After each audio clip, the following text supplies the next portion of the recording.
നിയമസഭയിൽ നിന്നും പ്രതിപക്ഷ വാക്കൌട്ട്. അടിയന്തര പ്രമേയത്തിന് സ്പീക്കർ അവതരണാനുമതി നിഷേധിച്ചതിൽ പ്രതിഷേധിച്ചാണ് പ്രതിപക്ഷം സഭ വിട്ടിറങ്ങിയത്. ഔദ്യോഗിക ജീവിതത്തിലെ സമ്മർദ്ദവും ജോലിഭാരവും നിമിത്തം പോലീസ് ഉദ്യോഗസ്ഥർ ആത്മഹത്യ ചെയ്യുന്ന സാഹചര്യം സഭ നിർത്തിവെച്ച് ചർച്ച ചെയ്യണമെന്നാവശ്യപ്പെട്ട് പി.സി. വിഷ്ണുനാഥാണ് അടിയന്തര പ്രമേയ നോട്ടീസ് നൽകിയത്. അമിത ജോലിഭാരം ഉദ്യോഗസ്ഥരിൽ അടിച്ചേൽപ്പിക്കുന്ന നടപടികൾ ഉണ്ടാകുന്നുണ്ടെന്ന് അദ്ദേഹം ആരോപിച്ചു. ഇത് പോലീസ് ഉദ്യോഗസ്ഥരിൽ കടുത്ത മാനസിക സംഘർഷമാണ് ഉണ്ടാക്കുന്നത്. കഴിഞ്ഞ 5 വർഷത്തിനിടെ 88 പേരാണ് ആത്മഹത്യ ചെയ്തതെന്നും പി.സി. വിഷ്ണുനാഥ് പറഞ്ഞു. എന്നാൽ പോലീസുകാരുടെ മേലുള്ള സർക്കാരിന്റെ അതിക്രമങ്ങൾ കാരണം സേനയിൽ ആത്മഹത്യ വർദ്ധിക്കുന്നത് അടിയന്തര പ്രമേയത്തിന്റെ വിഷയമാകുന്നത് ഒരുപക്ഷെ ഈ നിയമസഭയുടെ ചരിത്രത്തിൽ ആദ്യമായിട്ടായിരിക്കാം.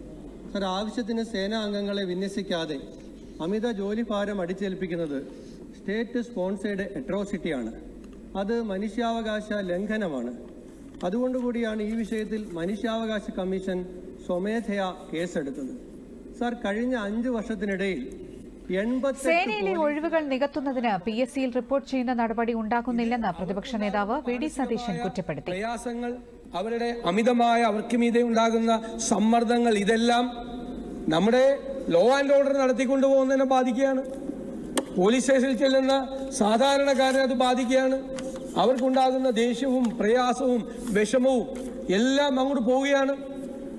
ഇതെല്ലാം ഇതൊരു പഴയ കാലത്തല്ല. ജോലി ചെയ്യാൻ സാധിക്കാത്ത അവസ്ഥയിലേക്ക് പോലീസ് സേനയെ തള്ളിവിടരുതെന്നും അദ്ദേഹം ആവശ്യപ്പെട്ടു. വീടിനകത്തേക്ക് കയറുന്ന കുട്ടികൾ പേടിച്ചോടുന്ന പഴയ കുട്ടമ്പിള്ള പോലീസിന്റെ കാലമല്ല ഇത്.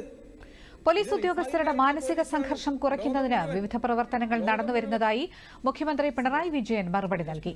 മാനസിക സംഘർഷം നേരിടുന്നവരെ കണ്ടെത്തി യോഗ ഉൾപ്പെടെയുള്ള പരിശീലന പരിപാടികൾ നടത്തുന്നു.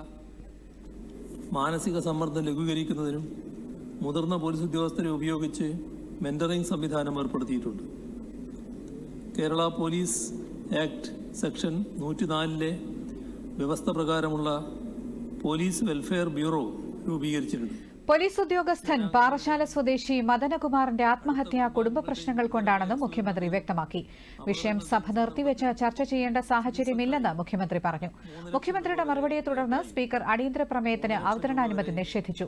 ഇതിൽ പ്രതിഷേധിച്ചാണ് പ്രതിപക്ഷം സഭയിൽ നിന്ന് ഇറങ്ങിപ്പോയത്.